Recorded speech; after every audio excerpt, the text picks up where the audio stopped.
अस्सलामुअलैकुम। मोहम्मद अज़हर सिद्दीक अपने programme maths views के साथ हाजिर खिदमत है। दो इश्यूज़ हैं जिन पे बात करनी है और बड़ी ज़रूरी। एक तो सानिया माल टाउन के हवाले से लाहौर हाई कोर्ट में जो समाअत चल रही है उन्हें मंतकी अंजाम की तरफ चल रही है और बड़े अरसे बाद मेरिट पे बातें हो रही हैं, वरना मुख्तलिफ बेंचेस में किसी और हवाले से हम शायद मेरिट पर वो चीज़ों को ला नहीं सके थे। दूसरा है जो नैब ऑर्डिनेंस पे जो चहमगोइयाँ जा रही हैं, कोई कार है कि जनाब ये NRO है, ये को फ़ायदा देने की कोशिश है। मैं ज़रा वो सादा लफ्ज़ों में समझाना चाहता हूँ। एक तो बात मैं बड़ी वाज़ेह तौर पर कह दूँ कि नैब ऑर्डिनेंस के अंदर जो तरामीम जितनी भी हैं की हैं वो गैर आइनी या गैर कानूनी मैं नहीं समझता हैं। और बड़े आसान लफ्ज़ों में और सादा लफ्ज़ों में मैं बताना भी चाहूँ तो यू कैन ईज़िली अंडरस्टैंड, ज़रा आप समझ सकेंगे। नैब ऑर्डिनेंस पहले आपको याद होगा कि एहतसाब एक्ट 1997 में सैफुर रहमान, जिसे अलमशहूर एहतसाबुर रहमान कहते थे, उन्होंने बनाया था और उसके अंदर ज़मानत की प्रोविज़न मौजूद थी। ये याद रखिएगा, ज़मानत की प्रोविज़न मौजूद थी। जब जनरल परवेज़ मुशर्रफ आए, मुल्क में मार्शल लॉ लगा, तो नैब ऑर्डिनेंस 1999 बना। तो उसमें एक मेन वजह थी कि स्पीडी जस्टिस देना है, तेज़ तरीन इंसाफ हो। तो फैसला ये किया गया कि 30 दिन के अंदर अंदर ट्रायल कंक्लूड होगा। वो ऐसा बात है, ट्रायल कंक्लूड नहीं हो सका, इसलिए बेल की प्रोविजन नहीं दी गई। असद यारवली में चैलेंज हुआ मैटर, असद यारवली में बहुत सी चीज़ें गई और यहाँ उस वक्त 2001 में रिपोर्ट हुआ, केस कहा गया कि बेल की प्रोविजन दी जाए, लेकिन हाई कोर्ट को इजाज़त दे दी और डिवीज़न बेंच हाई कोर्ट का ज़मानतें सुनता था। किसी हुकूमत ने कुछ नहीं किया और after very very long time क्या हुआ कि चेयरमैन नैब अपनी मर्ज़ी से लगाने का एक मेथोडोलॉजी बना ली गई और मैंने आपके सामने वो रखा था मिसाक़ जमहूरियत की मिसाल कि मिसाक़ जमहूरियत ने निज़ाम ऐसा बनाया कि इलेक्शन कमीशन और केयर टेकर सेटअप, मैं बार बार कह चुका हूँ कि वो अपोजिशन लीडर और उनके जाने वाली हुकूमत और आने वाली हुकूमत, इसी तरह चेयरमैन नैब में भी ये तीन बड़े अहम इशू हैं जो हर कोई समझती है कि धांधली के हवाले से, एहतसाब के नाम पर, या अपना इलेक्शन के कॉन्टेक्स्ट में। तो ये सारा एक निज़ाम बनाया गया। चेयरमैन नैब में पहले ये तरमीम नहीं थी। जब ये दोनों गवर्नमेंट आई और आपको याद है दीदार हुसैन और फसीउद्दीन सुप्रीम कोर्ट और ने उनकी तैनातियाँ गैर कानूनी करार दी थी और नाउ द मैटर अदालतों में होता हुआ जब ये आया तो ये कंडीशन रख दी गई। भाई अपोजिशन लीडर से क्या ज़रूरत है, मुझे समझने वाली बात है मुशावरत के हवाले से। अकाउंटेबिलिटी का प्रोसेस एक इंडिपेंडेंट अदारा होना चाहिए। या तो आप तरमीम ऐसी लाते कि एक इंडिपेंडेंट इदारा होगा जो इस तरह की अपॉइंटमेंट्स को देखेगा। आपने ऐसा कुछ नहीं किया, आपने अपोजिशन लीडर को डाला और वो आपके सामने कमर ज़मा जब आए तो क्या हाल हो गया था नैब का। ये तो जनाब जस्टिस रिटायर्ड जावेद इकबाल साहब आए, इन्होंने आके नैब की एक सिमत का तयन किया और आपने वो रिज़ल्ट सारे देख लिए। मैं तफसीलात बता चुका हूँ। इस नैब ऑर्डिनेंस के तरमीम का जो मेन मकसद था, एक तो चेयरमैन नैब की खाली नहीं रह सकती पोस्ट, सुप्रीम कोर्ट का फैसला है, वो कह दिया कि जब तक नया चेयरमैन नहीं आएगा पुराना चेयरमैन काम, टेन्योर पोस्ट 4 साल की है, नॉन एक्सटेंडेबल क्लास काट के अब नए चेयरमैन में दोबारा अगर तैनात करना हो तो वज़ीर आज़म अपोजिशन लीडर के साथ मुशावरत में, नहीं तो पार्लियामेंट्री कमेटी में जाएगा। अगर आपस में कंसेंसस नहीं होगा तो वो चेयरमैन काम करता रहेगा। तो एक लिहाज से तो ये अच्छी है। दूसरा, ज़मानत की इजाज़त दे दी है, ज़मानत में कैप लगा दिया है श्योरिटी अमाउंट के अगेंस्ट। श्योरिटी पे कोर्टें बड़ा वाज़ेह तौर पर, यानी ज़मानत और राइट जब दे दी है तो राइट में अब एक बंदा गरीब हो उस पर इल्ज़ामात है कि जनाब श्योरिटी तो दे रही है 10 करोड़ की और इल्ज़ाम तुम्हारे पे है, उसकी औकात या उसके पास पैसे ही नहीं है, तो वो तो फंस जाएगा। तो उसमें देर पॉसिबिलिटी कि शायद ये वाली इस हद तक जो है ना कोर्टें इसको लिबरली कंस्टिट्यूट करें और ये क्या हालात और वाक़यात बनते हैं। फिर जो पब्लिक ऑफिस होल्डर के हवाले से मैंने बता दिया।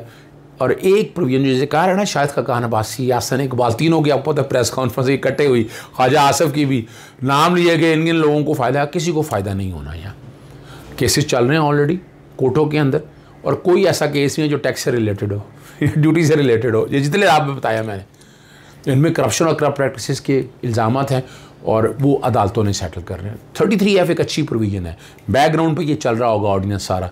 वो ये है कि जब रेफरेंस भी फाइल करना ना तो चेयरमैन नैब और प्रोसिक्यूटर जनरल आपस में बैठ के कनकरेंस होंगी, उनका इत्तेफाक राय होगा कि वाकई ये केस ट्रायल कोर्ट में चल सकता है, यानी ऐसा तो नहीं एविडेंस, वैसे 68% कन्विक्शन रेट है। फिर अगर कोई केसेस चल रहे हैं पुराने अगर चल रहे हैं और उसमें एंटी मनी लॉन्ड्रिंग के केसेस भी नैब ले रहा है, तो नैब से इख्तियारात अगर इस तरह ले लिए गए हैं तो वो देखना होगा कि वो कौन सी अदालतों के अंदर आना है, और वो इख्तियार दे दिएगा चेयरमैन नैब को। तो ये एक अच्छी है। तो किसी को एनआरओ नहीं मिला, माजरत के साथ जब एनआरओ किसी को मिलेगा देखिए, हाँ ये गलत बात है यार, बात तो आपको अब खुद केस प्लीड करना है, आपको राइट टू फेयर ट्रायल दे दिया, आप जाएँ जाकर केस प्लीड करें।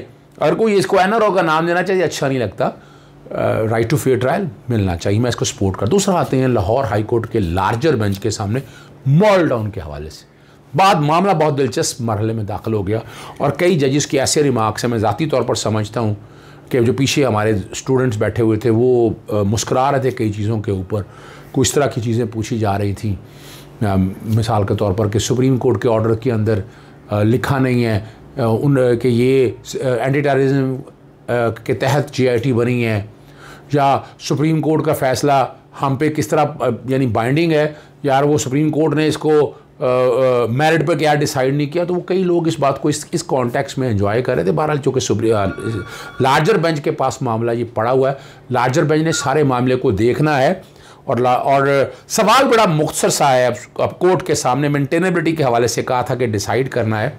आज़म मजीद तारड़, आज तो बड़ी मज़ेदार बात है जो आपके सामने रखनी, इतनी बड़ी पेपर बुक है ये आपके सामने, मैं ज़रा वो एप्लीकेशन भी आपके सामने पढ़ के मैं बता दूंगा जो बिस्मा अमजद की तरफ से एप्लीकेशन गई हुई है, वो मैंने लगाई हुई है साथ। अच्छा, उसमें भी सवाल पैदा हो गया, वो दरख्वास्त वहाँ पर है या नहीं है, उसकी सर्टिफाइड कॉपी लगाना नहीं, इसका मतलब यहाँ से वो यानी जो वकील हैं नवाज शरीफ वगैरह के, वो इन बातों में आगे। ये मैंने लगाई हुई है 423 और 424 पेज पे, ये आज बाकायदा कोर्ट में पढ़ी गई, और वो दरख्वास्त आप लोगों के लिए, आम नाज़रीन के लिए पढ़ना ज़रूरी है कि उसमें है क्या बात कही है। आज बाकायदा नाम लिए गए, और एप्लीकेशन बाखिदमत जनाब, ये बैकग्राउंड पे चलनी है, बाखिदमत जनाब इज़्ज़त माफ़ चीज़ पाकिस्तान जनाब आला। गुजारिश है कि मेरी वालदा और फूफो मामा दीगरान को मौका 17 जून 2014 को माल्टाउन में पुलिस ने उस वक्त के हुक्मरानों के इमा हुक्म पर इंतहाई बेदर्दी से कत्ल कर दिया। मेरे वकील केस में रोजाना की बुनियाद और समात की वजह से छोड़ गए हैं। अब नए वकील की हैं जिन्होंने बताया कि इस मुकदमा की तफ्तीश हुई, सुनिएगा नाम, तो मियाँ नवाज शरीफ साबिक वज़ीर आज़म, मियाँ शहबाज शरीफ साबिक वज़ीर आला पंजाब, राना सनाउल्लाह वज़ीर कानून पंजाब, मुश्ताक अहमद सुखेरा साबिक IG पंजाब और दीगर मुलजमान जो आला ओहदों पर फाइज थे और उनके मातहत अफसरान ने इस मुकदमा की यकतरफा तफ्तीश अमल में लाई, जिन्होंने हमारे मुकदमा हर तरह से नुकसान पहुँचाने और मुलजमान को फ़ायदा देने की भरपूर कोशिश की। वकील साहब ने मजीद बताया कि तफ्तीशी अफसरान ने हमारे कई चश्मीदा गवाह का बयान नहीं लिखा, हमारे 66 कस मजरूब गवाह के बयान नहीं लिखे। वकील साहब ने बताया कि सिर्फ 2 मेंबरान तफ्तीशी टीम जिनका ताल्लुक 2 एजेंसियों ISI MI से था, वो गैर जानबदार थे, जिन्होंने मज़कूरा तफ्तीश को इंतहाई गलत और बेबुनियाद करार दिया।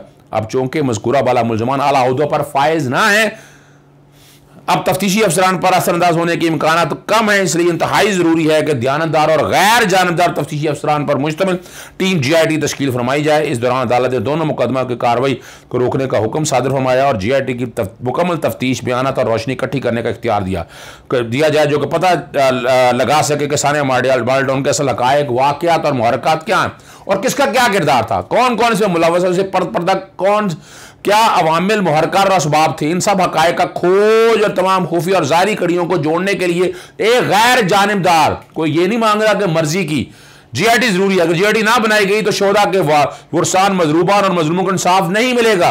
हजूर वाला GIT की हर तरह से मुल्कों की मुजस्सर शहादतें बसूरत प्रिंट मीडिया, इलेक्ट्रॉनिक मीडिया, जुमला सरकारी दफातर तक हस्बे कानून रसाई और सब मुमकिन शहादती और मालूमात इकट्ठी करने का इख्तियार दिया जाए और मुफस्सल रिपोर्ट अदालत हजूर में जल्द जमा कराई जाने के अहकाम सादर फरमाए जाए, ताकि असल हक़ाइक़ की रोशनी में केस की तफ्तीश हो सके और कोई भी शहादत खुफिया और पोशीदा न रह सके, ताकि असल मुलजमान को कैफरे किरदार तक पहुँचाया जा सके। अगर मुदर्जा वाला अमूर की फौरी तकमील के लिए GIT हजूर वाला की ज़ेर निगरानी ना बनी और गैर जानबदार तफ्तीश और फेयर ट्रायल के बुनियादी हकूक असूलों की तकमील ना कराई गई तो करोड़ों अवाम जिन्होंने मुकम्मल वक़ुआ टीवी चैनल पर देखा है बशमूल शहदा के वर्सा बेवगान मजरूबान और मुतासरा अशखास का निज़ाम अदल और इंसाफ से एतमाद उठ जाएगा और यह तस्वर किया जाएगा कि कानून हमारे मुल्क में कमज़ोर बेसहारों का मददगार नहीं है। बिस्मा अमजद दुखला दुख्तर तंजीला अमजद शहीद सानिया माल्टाउन 6 अक्टूबर 2018। ये वो दरख्वास्त थी। इस दरख्वास्त पे भी छुपने की कोशिश करते रहे कि जनाब ये दरख्वास्त रिकॉर्ड पर नहीं है। सुप्रीम कोर्ट ने जो ऑर्डर मैंने बैकग्राउंड पे आपके सामने वो भी चल जाएंगे, ये दरख्वास्त बैकग्राउंड पे चलेगी 423 और 424 सफ़े के ऊपर ये पेपर बुक जो दी हुई है। और आपके सामने सिर्फ मैं प्रोग्राम ख़त्म करने से पहले वो ऑर्डर पढ़ दूँ जो 5/12/2018 का ऑर्डर है और उसके अंदर जो कोर्ट ने बड़ा वाज़े तौर पर कह दिया वो बड़ा और कमाल की बात है। उसमें हाजिरी लगी हुई है नवाज शरीफ के वकील, शहबाज शरीफ के वकीलों की, अपना चौधरी निसार अली, ख्वाजा साद रफीक, मुश्ताक शुकेरा, ये तमाम के वकला कोर्ट में मौजूद थे। और 5/12/2018 को in order to investigate the Malton incident of Minhajul Quran incident in which numerous persons were killed and injured, the learned Advocate General Punjab has stated in clear, unequivocal and unambiguous terms that the government of Punjab has decided to constitute a joint investigation team in terms of the provision of section 19 of the Anti-Terrorism Act 1997 in the light whereof these proceedings have borne fruit. Dispose of हाजा तारक रहीम और मैं साथ court में मौजूद थे, याद बताया born food दरखास्त आपके सामने पढ़ दी। उस दरखास्त में GIT बनाने का किसी ने एतराज नहीं उठाया। जो क्वेश्चन बनाने की बात भी की थी, जब JIT बनाने का हुक्म हो गया किसी ने रिव्यू फाइल नहीं किया। ये सुप्रीम कोर्ट का फैसला आ चुका है और मैं कुछ अखबारी कटिंग भी आपके सामने बैकग्राउंड पे चला दूंगा। जब सुप्रीम कोर्ट के मामले आया तो जस्टिस इजाजुल अहसन का एक बड़ा जबरदस्त रिमार्क था। हाई कोर्ट का 3 रुकनी बेंच सुप्रीम कोर्ट के 5 रुकनी बेंच का फैसला कैसे कलअदम करार दे सकता है। जस्टिस इजाजुल अहसन के रिमार्क्स हैं। रोजनामा जंग 14 फरवरी 2020 बैकग्राउंड पे ये चलेगा, बैकग्राउंड पे ये चलेगा। ये फोटो शॉट जो मेरे पास आया है ये आपके सामने मैं चला दूंगा। अब सेक्शन 19 भी बैकग्राउंड पे भी चल रहा है, आप ज़रा समझिएगा। वहाँ लफ्ज़ ये जो कहा जा रहा है ना, अब ये नया क्वेश्चन बनाया जा रहा है कि जनाब दूसरी JIT नहीं बन सकती वफाकी को, वहाँ लफ्ज़ ए नहीं है। या तो होता ना AJIT, पुलिस ऑर्डर के 2002 के अंदर लिखा है कि 2 होनी है इन्वेस्टिगेशन बड़ा क्लैरिटी के साथ, लेकिन यहां ऐसा कोई लफ्ज नहीं है। 1 बने, 2 बने, 3 बने। और दूसरा इन्वेस्टिगेशन टीम से ये घबरा क्यों रहे हैं? नाम इसलिए पड़े हैं कि सारा कुछ रिकॉर्ड के ऊपर नहीं है। लाहौर हाई कोर्ट के अंदर जो मैंने अपना बाकायदा एक और पेपर बुक बनाई है जिसमें रिट पिटीशन में सारे GIT के साथ जितना मटेरियल है और वो नहीं दिया गया। हुकूमत आज भी कहती है कि वो रजिस्ट्रार ऑफिस के पास है, रजिस्ट्रार ऑफिस कहता है भाई इनको राइट टू फेयर ट्रायल कहाँ मिला है और ये सही इन्वेस्टिगेशन होनी है। घबराहट, डर, खौफ क्यों है इन लोगों में? इसलिए है कि असल हकायक कौम के सामने आ जाएंगे। इन्वेस्टिगेशन रिपोर्ट पाबंद नहीं है, उसे ट्रायल कोर्ट में जाना है, ट्रायल कोर्ट ने उसको परखना है, शहादतें होनी है, फिर सजाएं होनी है। यानी ये लोग JIT से डर इसलिए रहे हैं कि नंगे हो जाएंगे, सारा कुछ सामने आ जाएगा। और मैं उम्मीद रखता हूं कि अदालत ये हसूल इंसाफ के लिए कोशिश हो रही है, राइट टू फेयर ट्रायल की तरफ लेके जाने की बात है। क्या ऐसा है भाई उनके खिलाफ एविडेंस दोनों की आएगी, वो चीजें जब आएंगी, जब तक परखी नहीं जाएंगी, क्रॉस एग्जामिनिंग होगी, कोई रिजल्ट नहीं निकलेगा। तो इसमें डरने और खौफ की अलामत क्यों है इन लोगों के लिए? वजह यह है कि जब ये खुद हुक्मरान थे चीज़ों का हाथ नहीं लगाने दिए उन्होंने। अब टांगे इन लोगों की इसलिए कांप रही हैं कि वो सारा कुछ सामने आ जाएगा। मजलूम की आ बड़ी लगती है और अदालत का काम इंसाफ देना है। जज किसी का जज नहीं होता, जज किसी का जज नहीं होता। तो नाम है अल वकीलो एंड अल आदिलो। वकील जो इंसाफ के फराहमी के लिए आसानी, अल आदिलो जो देने वाला। 2 राय तसाब होना है। अगर इंसाफ में जरा सी भी डंडी लग गई, इंसाफ में जरा सी भी अपना थोड़ा बहुत आगे पीछे कर दिया, 2 राय एहतसाब है। आम आदमी का एहतसाब अलग है और जज का एहतसाब अलग है। जज को इंसाफ करना है, इंसाफ के तकाजे पूरे। इंसाफ सिर्फ होता हुआ नहीं, दिखता हुआ नहीं, होता हुआ भी नजर आए। इजाज़त चाहूँगा। अस्सलाम वालेकुम। अल्लाह हाफ़िज़। पाकिस्तान जिंदाबाद।